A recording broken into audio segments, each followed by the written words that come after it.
Governor Bob Ferguson is just about set to speak. He's speaking right now out of Skagit Valley College alongside several officials. Let's listen in. Really appreciate your time. I'm just going to run through the speaker list before we get started. So we're going to start with Governor Bob Ferguson, followed by Washington Emergency Management Division Director Robert Ezell. Then we're going to kick it to Skagit County Department of Emergency Chief Julie De Lasada, followed by Skagit County Commissioner Lisa Janicki. And now, Governor Bob Ferguson. Thank you so much for being here. We appreciate all of you taking time to join us today. First, I just want to start by once again thanking the extraordinarily hard work of so many folks, not just here, but all across our state. This is obviously a statewide emergency impacting communities from Lewis County to Yakima to right here. It's all across the state. And so there is, to put it very mildly, many individuals working extremely hard in many different capacities at multiple different levels to respond to, can only be described as a very significant event for the people of the state of Washington. The descriptions that we've heard from the federal government yesterday, the National Weather Service, as describing it as potentially catastrophic and potentially having significant loss of life, still remains in place. That is our approach to this. We're handling it as if that is the case, because it is. It's a very serious situation. I'll be brief in my remarks. We'll turn over to others, and of course, we're happy to take any questions that individuals have. First, let me just give you an update on our request. The state has a request for a declaration of emergency from the federal government. After my press conference yesterday afternoon, I had a call with them with FEMA, I believe at 2 o'clock yesterday afternoon. We had a good conversation with General Welsh and others to describe in detail the situation here in Washington State and really the tremendous need that Washington State has for assistance from the federal government. We walked through the numerous highway closures. We walked through the flood levels. We walked through tens of thousands of Washingtonians being evacuated. And we tried to be as persuasive as we could to our partners in the federal government that they need to approve that emergency right away. I have another meeting with FEMA representatives that we're trying to schedule here very shortly after this press conference. If I receive any update information about that request, we of course will let you know right away. I want to emphasize how much I appreciate the tremendous coordination that's been going on. I've been in politics a long time, over 20 years. I know when I see great coordination, and I know when I see coordination that's not really happening, and everything in between. What I would say in my experience so far just came from a detailed briefing from the folks who are here. Tremendous coordination. That's what I'm hearing from everybody who I'm talking to all across the state, is the coordination has been tremendous. That's our job. That's what we need to be doing. But it takes a lot of effort and a lot of work to make that happen. And that is definitely happening all across the state. So I want to say thanks to all the partners you see here, but of course many partners all across the state who are working hard. Just a brief update on highways.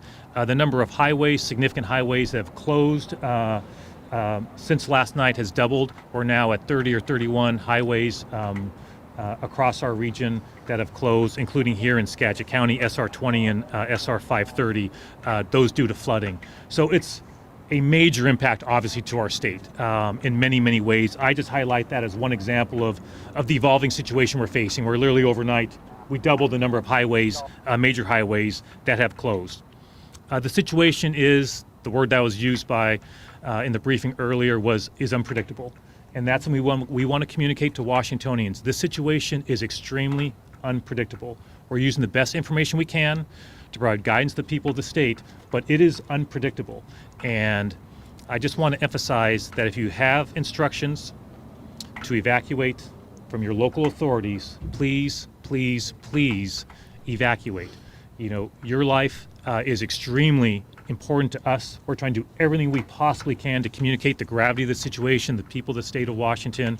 We understand that many folks have experienced significant floods in the past and that they may feel they can ride it out. The flooding levels we're looking at are potentially historic in nature. And so we just want to emphasize how serious the situation is. But once again, I so appreciate the partnership that's been tremendous, the hard work of so many individuals. And with that, we'll turn over to those speakers. And again, we'll be happy to take any questions that folks have at the conclusion of our remarks. Thanks so much. Thanks, Rob. Good morning, everyone. Thank you for being here. My name is Robert Ezell, and I'm the director of the Washington State Emergency Management Division. As Governor Ferguson said, the situation is extremely unpredictable. It's dangerous, and we have numerous communities across the state, not just here in Skagit County, but across the state, that are threatened by dangerous floodwaters.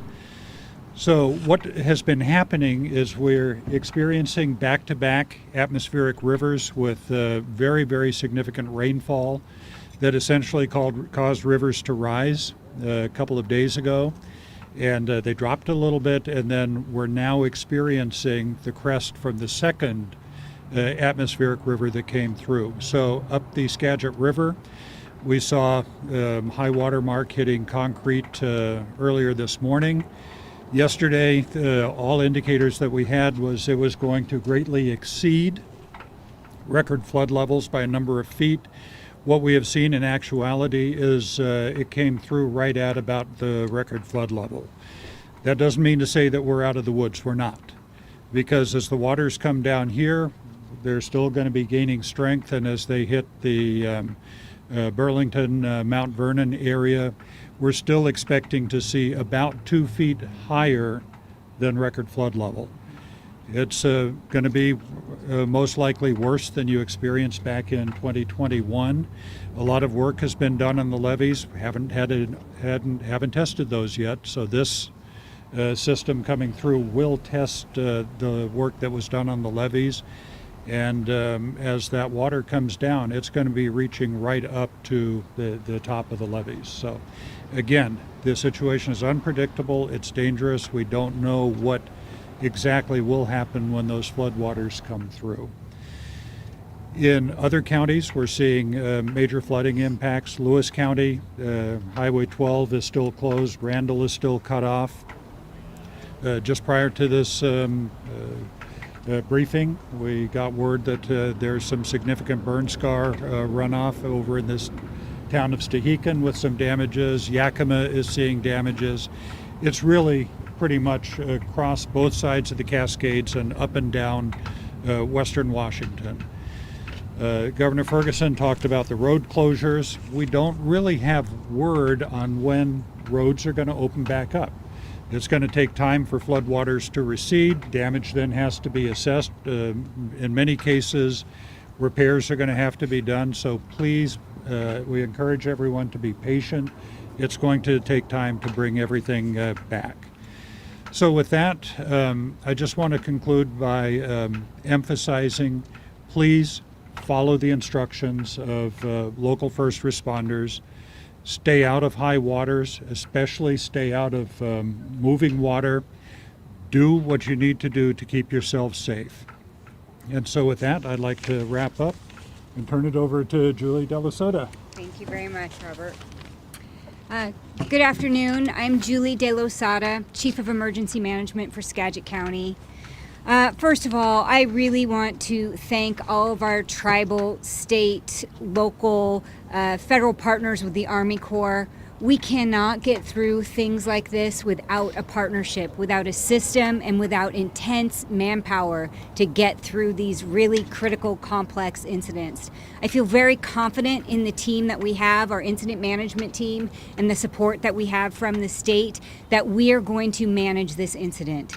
What comes next with the peak at 10 o'clock, we are ready to watch, we're ready to respond. I want to thank the Skagit Valley College, Skagit Transit, and San Juan County Emergency Management, who have provided support to us beyond their every day-to-day work. It's really helped us get through this.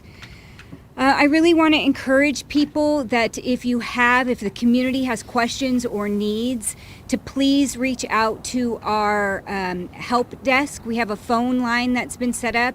It's 360-416-2090. We also have a web page that has been restored. It crashed yesterday, but it has been restored. SkagitCounty.net. And go to the Emergency Management Division, and you will find information that will help you navigate this crisis and navigate resources in the community. Stay strong, Skagit County. We get through things like this together. Thank you. Commissioner Taneke. Good afternoon. Lisa Janicki. I'm a Skagit County Commissioner and representing our Board of 3 commissioners. I want to underscore that no matter where the river ends up in Mount Vernon, it is still going to be at or the actual historic event. So we can't let our foot off the pedal yet. Safety is our number one concern. And people who are watching this at home, you are responsible for your first level of safety. Please be preemptive. Please get out. If you are in that defined flood zone, if you have a fear that you might flood, please get out. Phone a friend.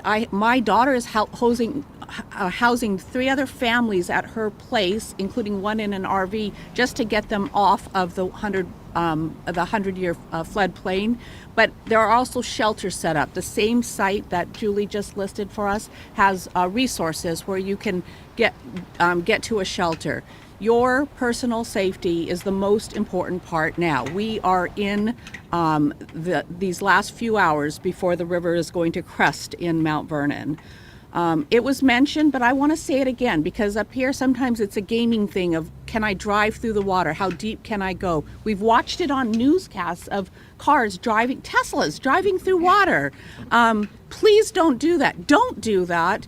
Not just obey the signs. Be smart and get yourselves home and take care of you and your loved ones. And then as I was coming through here, I was really happy to see how many businesses have closed down proactively in Burlington and Mount Vernon. That is really good policy, and the school districts have closed down preemptively for both Thursday and Friday. What I did see that is nuts is people are walking their dogs on the tops of these dikes that may fail. We were just talking about, we're hoping they hold, but there's seepage in some spots. It's posted, do not enter, do not walk on those on those dikes, and let the folks working to reinforce and keep those dikes functional get their cars. There may be trucks or cars there. They're not there as observers. Get off those dikes, get home, and take care of your loved ones. And, finally, I want to just add a giant thank you to this huge group of support that Skagit County has. We absolutely could not do this alone. It's all those government agencies, and I see Red Cross, it's those nonprofits too and the volunteers working inside shelters and providing food and doing those things that we come together as community. I think that's what we do best in Skagit County. So thank you all. That's everybody, right? Okay.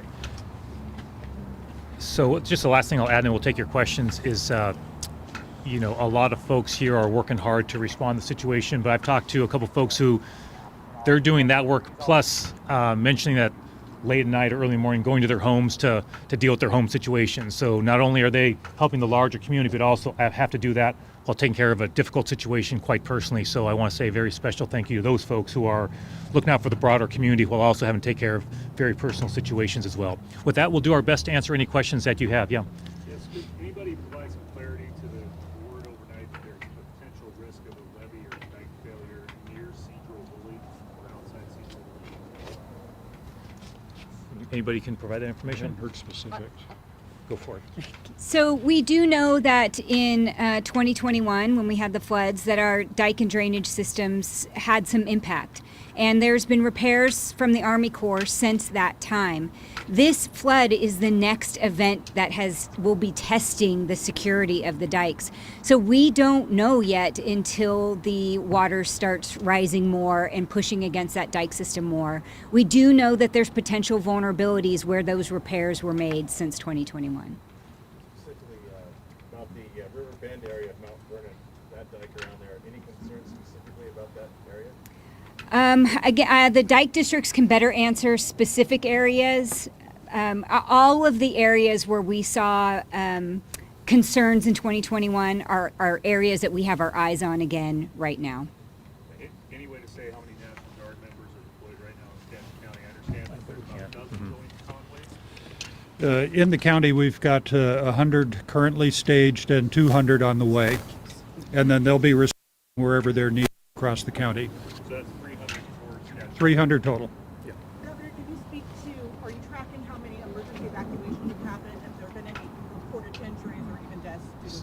So I'll repeat the question. The question was, are we tracking how many emergency evacuations there have been, and how many, the last part was? Injuries or even deaths. Injuries or deaths. So I actually asked that question just about 45 minutes ago in this briefing, and so I'll let others chime in as well.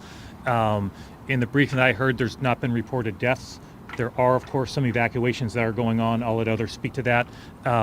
Those have been relatively isolated so far, sort of emergency evacuations, but I'll let others speak to that in more detail. But of course, that is something that we're all collectively tracking very closely. That's an issue going on around the state as well, of course, that we track pretty carefully. But I'll let others, if they want to provide more information about that. I'd like to invite Lieutenant Jeff Willard from Skagit County Sheriff's Office to talk about the response that the Sheriff's Office has provided. Thank you. Good morning, everybody. So the Skagit County Sheriff's Office has initiated emergency staffing. We did that last night, where we're on emergency 12-hour shifts. We have doubled our staffing. We're now responding with approximately 30 deputies per shift, 24 hours a day, now going forward 7 days a week. So we are ready and capable to respond to any of those emergency situations. Right now, a lot of our response has been welfare checks on people, calling in about loved ones. We have a couple of people that have been in crisis. This is very traumatic for people. Even though they're safe, they may feel, out of control. The Sheriff's Office has a crisis response team and embedded mental health professionals that are ready and responding to those type of incidents. So right now we haven't had any major rescues. We've had a rescue yesterday down in Conway. An unhoused person was rescued. Today, nothing major, some stalled vehicles, some people calling in with at their house with some concerns, but we're handling those as they come up, and the EOC and operations will be responding to any of the major calls for service. Governor, we're seeing repeated instances of the federal government being unwilling to be able to provide emergency aid. Right. They've denied our requests here in Washington several times as well. True. What is our plan for recovery if that happens again this time? So the question is, what's the plan for recovery if the federal government does not grant an emergency? At this stage, what I would say is we're dealing with what's right in front of us right now, and we have a lot that's right in front of us right now. So my focus right now, my energy when it comes to the federal government is to do everything in my power and my team's power to persuade them to grant that emergency and to provide them the information they need to make that decision. And so, to be direct about it, yesterday afternoon, I was sitting next to the general, and we were literally drafting the language that would go to the federal government. So we were there editing away on that document to make sure it said exactly what we wanted to say, that incorporated all the information we're getting from folks all across the state to communicate as clearly as we possibly could to the federal government how grave the situation is here in Washington state and how the scope of the crisis truly exceeds our ability, as united as we are with the resource that we have, truly exceeds our ability to manage it. Dozens of road closures of major highways, right? Individuals in crisis, as you're hearing. The potential for a historic flooding event right here in a matter of hours. So we're communicating all that and more to the federal government. Again, I'll be having a conversation with FEMA, as I understand it, very soon after this conversation with all of you. And we're hopeful for good news, but we're going to focus right now on trying to ensure that that they answer in the way we want. I will also add that I've encouraged my friends on the other side of the aisle who may have their own contacts in the federal administration to reach out to the administration and to communicate how deeply this is impacting their constituents and their communities as well, to make sure that the FEMA and the federal government's not just hearing from me. My role is important, obviously, as is with the National Guard and others, but to make sure they're hearing from other elected officials as well. So I also encourage them to do that if they haven't already. What concerns do you have about whether or not we get funding being increasingly a partisan event? The question goes to concerns I have about the granting of emergency aid from the federal government on what does seem to be an increasingly partisan event. Right now I'm just not focused on that. I've spoken about that in the past. My thoughts are pretty clear about it. I just think right now, just trying to stay united, on our job here is really what my job is as governor. There will be time for that conversation, I think. But right now, I'm going to choose to be what I typically am, which is a glass half full kind of person. And so we have a more than compelling situation here. More than compelling situation. And we are communicating back to the decision makers what the federal government itself is communicating. This is a potentially catastrophic event. That's the words of the National Weather Service, with the potential for significant loss of life. That's once again from the Federal National Weather Service. Those aren't my words, that's the federal government. And so we are communicating those words back to the decision makers about the situation here. And so it's grave, we need their assistance, and we're doing everything we possibly can to make sure that they approve it. Yeah. Do you have an estimated potential total damage cost yet? And then also, what do you say to folks who may have evacuated last night, got back to their homes this morning, didn't see any water, and are thinking like they can make it through tonight? And who's that question for? Anybody. Oh, for anyone. Oh, so I'll let others jump in. My apologies. Go right ahead. I thought you called out somebody. Okay, could you repeat the beginning of the question again? Yeah, Sorry. got two questions. So, do you guys have an estimated amount of damages so far? At this point, no, because right now we're responding. Our primary concern is life safety of individuals and the impacted communities. So it's going to take some time for the floodwaters to recede before we're able to collect what the damages are. And so just ask everybody's patience on that one, and it's probably going to take days to weeks before we really get a full accounting of what the damages are. And then the second part, again, we look after people. And so if somebody has gone back to find a home flooded at the local level, state level, we will do what we can to support people, and our partners, Red Cross and other voluntary agencies, are here to wrap around and help take care of the folks who have experienced loss and damage. Yeah. Just one moment. We're just going to add to that last question. Yeah, to the question about if they go home and it's not raining and maybe they're out of the woods. They are not out of the woods. There could be another system coming in. The Mount Vernon hasn't crested yet. People are not out of the woods. It's really important that if we give the evacuation notice, that people stay evacuated until the all clear notice comes out. So that's the indicator. When people get the alarm on their phone that says it's okay to return, that's when you can return. In the meantime, incredibly important to stay evacuated. Don't go back. Thank you. Is there anyone that's going door to door trying to check if people are still at home or maybe not listening to those evacuation notices? I don't know if that's a question for you, Sherry.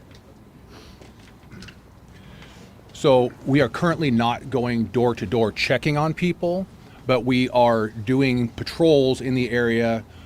We are responding to calls for people that are home and have concerns. Let's say we have staff ready and available. If somebody called and says, hey, I decided to ride it out, but now I have concerns and I can't get out of my house, we're there to either, if we can safely evacuate them or take any information. We are getting calls for people that are out of the area. They say have a loved one they haven't heard from, or maybe they can't get a hold of, or they're just concerned for them. We go to those calls. We get a hold of them, best of our ability, do the welfare check on them, and close that loop back with the reporting party to let them know if their loved one's safer, or maybe where they can find them if we can get that information. Is there any sense of the number or percentage of people in the floodplain that have or have not evacuated? I'll just repeat the question. And the question was, do we have a sense of the numbers of those who, in order to evacuate, how many have evacuated, how many have not? I don't believe we have that information. Is that right? Yeah, I asked a question similar to that earlier in the briefing, and the answer was, it's as you might imagine, it's difficult to know at this stage. Yeah. Are there any numbers of those in the shelters? Or do we have any estimations about how many people are in the shelters currently? Oh, the question is estimation of how many folks are in the shelters. Anybody feel they can answer that? I have not been briefed on that yet. We do know that we have 3 shelters running. There's one in Mount Vernon, I believe, one in Cedar-Woolley, and then the county has a cold weather shelter that was already stood up before this event that will not turn people away. What we do know is there's about 78,000 people who live in the floodplain in Skagit County. Not all of those people need shelters. Many people very proactively went to family, to friends, to other places. So we are not anticipating the need to shelter that many people. At the last operation briefing that I received, we think maybe 3,800 people might need sheltering. And that's the last update I have. Thank you. Yes.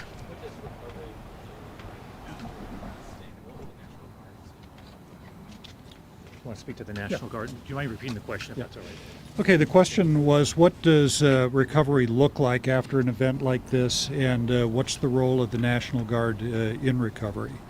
So again, there's a number of variables that we would be looking at, and again, it's the extent of damage, it's the number of homes that experience either major damage or are losses.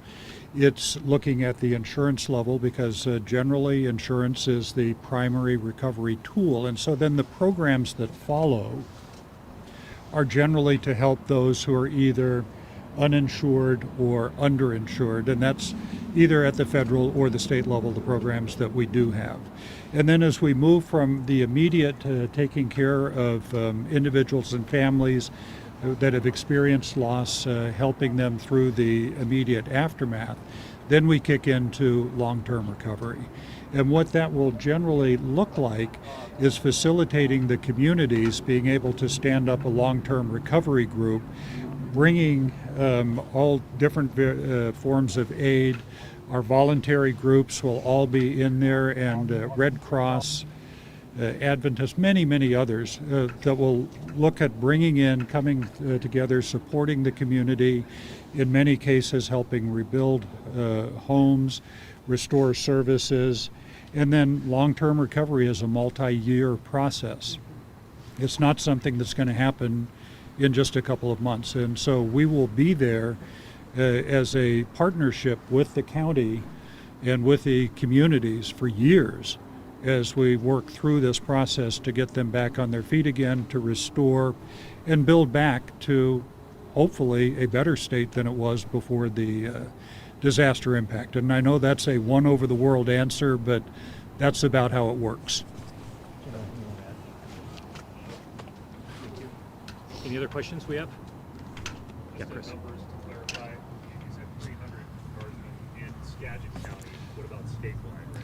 Statewide, we're prepared to deploy further, but in Skagit is 300, and then as the needs arise, we will deploy to other areas where those are. But we have not seen a situation to this level where we're being asked to deploy Guard to help. Any final questions? Folks will be available, I think, afterwards as well if you have individual questions. Just a final thought, will say that, and I mentioned this to a few people behind me, that the Skagit River's had several major floods over its history that's been recorded, which is now over 130 years of recording it. In 1897, I think it was, there was a major flood. I'm familiar with that because my family was homesteading on the Skagit River, very close to Marble Mount on the south side of the river, a couple miles down from west of Marble Mount. They were right on the river. That's where the homestead was. That was a major event in my family's experience in Washington State, as you can imagine. And so I'm very much aware of the impact on communities like Marble Mount, like Rockport, and others, where people are being impacted by a major event. So I care deeply about all parts of the state, but I think it's fair to say that communities along the Skagit River are first among equals in my family, as you might imagine. And so I just want people of this community to know I'm deeply invested in what's going on here. We're communicating that wherever we can. I'm deeply appreciative that every time I seem to ask anybody who's involved on recovery all across the state or handling what's going on, when I always ask the same question, which is, do you need anything more from the state? Are you getting everything you need? The answer is always no, we're getting what we need. And that's going to be evolving, right? Not just for days, but for weeks and probably for an extended period of time to come. So that's the answer we want to hear. We're going to make sure we're doing everything we can, working together, tribes, local governments, first responders, everybody who's here, and many others, federal partners, to make sure we do everything we can to get through this experience together. Thank you so much for being here today. We're hopeful to do this again tomorrow. We'll keep you posted. Obviously, Brianna, we have been watching Governor Bob Ferguson, who alongside emergency management officials say the flooding in our region is still very unpredictable and dangerous. The governor saying that he will be in contact with FEMA again today to try and secure that much needed federal assistance. Ashley Ruiz joins us now, and as you heard it from the officials, we're really not out of the woods yet. Even if we are seeing a brief break in the rain, it's not over. It's not over by any means, Christine. A lot of our rivers have not even crested, and if not, a lot of them are going to crest later today and tonight. But the Mount Vernon the Skagit at Mount Vernon is forecast to crest tomorrow morning, which I'll break it all down for you. But the good news is this atmospheric river is finally slowly easing its grip over the area, and it's weakening. Eventually, it's just our rain is going to come to an end. But all of that rain that fell, it's going to run off into our rivers, our creeks, our streams. So we are anticipating river flooding to continue even once the rain comes to an end. Also, we'll have the landslide, mudslide, debris flow risk all the way over the next couple of days and potentially the next week or so, just because of how much rain we've had. And again, it's going to take some time. But Friday, much drier. Saturday, much drier, but showers will return over the weekend. But once again, even then, we're still looking at the significant landslide and debris flow risk. As of now, we have about 23 of our rivers under flood warnings. Major flooding still forecast for about 7 of our rivers. Historic, that number has gone up and down. We've already hit some historic levels on some of our rivers. Now going forward, the forecast calls for about 2 more. So we'll see. But there is a flood warning in place for our area of rivers. I mentioned that. And a flood warning for King, Skagit, Snohomish, and Whatcom counties. This is essentially all of that runoff. It's coming down. It has to fill our rivers, our creeks, streams, low-lying areas. And so that is why this is going to continue through this afternoon as well. And we also have that flash flood watch. You may have heard about this. Flash flooding means that essentially what could happen is the waters rise rapidly like that. So think flash and then it's going to happen. They rise quickly and rapidly, and so that could lead to some significant issues real fast. A flash flood watch just means this is possible. Now, the National Weather Service did go ahead and issue one, very rare one for this part of the country because of the potential, and you heard them talking about that, for the dike or levee to fail, and it's because of that Skagit River, and then it's still expected to reach those record highs. However, the crest forecast tomorrow morning is about 39 feet. It's currently at 33 feet, but the record is 37. Either way, whether it hits record levels or not, this is still major, significant flooding. The Snohomish at Snohomish reached a record this morning, and as of the latest reading, it's still up there. It's still at that record level. The Snohomish near Monroe, basically all of these purples and fuchsia colors you see, that is major flood stage, and a lot of them expected to crest this afternoon, this evening, except the Skagit at Mount Vernon. Here are some of the other river level records we've hit. The Cedar at Renton, that was a record from 1990, previously set in 1990. It's cresting as we speak, but the Snohomish at Snohomish, again, that was a record one. And then the Nooksack at Cedarville. Now the Nooksack at Ferndale is climbing. It's expected to crest tonight and major flood stage. So all of that water is going downstream and it's going to lead to major flooding. Also, we have that flood watch in place. Remember, runoff. That could lead to some slow rises of water, rivers, creeks, streams. That continues through Friday afternoon. Here are some of our rain totals over the past 72 hours, but this goes from Monday morning through midnight. This morning, SEA Airport, 3.25 inches, Maple Valley over 6 inches, even in Squim, at least at the lighthouse, over 2 inches, and then closer to the coast, Home Tulips about over 7 inches, and then one rain gauge in Stevens Pass, 11 inches of rain. I wish I could say 11 inches of snow, but no, that's not the case. In Skycomish, 14.1. Storm reports, last 48 hours, you see all of these dots. Those are all river flooding, as well as some landslides around the area. So you see along Highway 2, I-90. And so here's a look at your 7-day forecast, because again, rain is going to continue to taper. Few showers tomorrow, maybe a shower on Saturday, but we'll have showers and sun breaks on Sunday. But next week, we'll have increasing rain once again, and that's when we'll have to keep a very close eye on our rivers once again, Christine. But for now, it doesn't appear as though it's going to be anything like this atmospheric river that is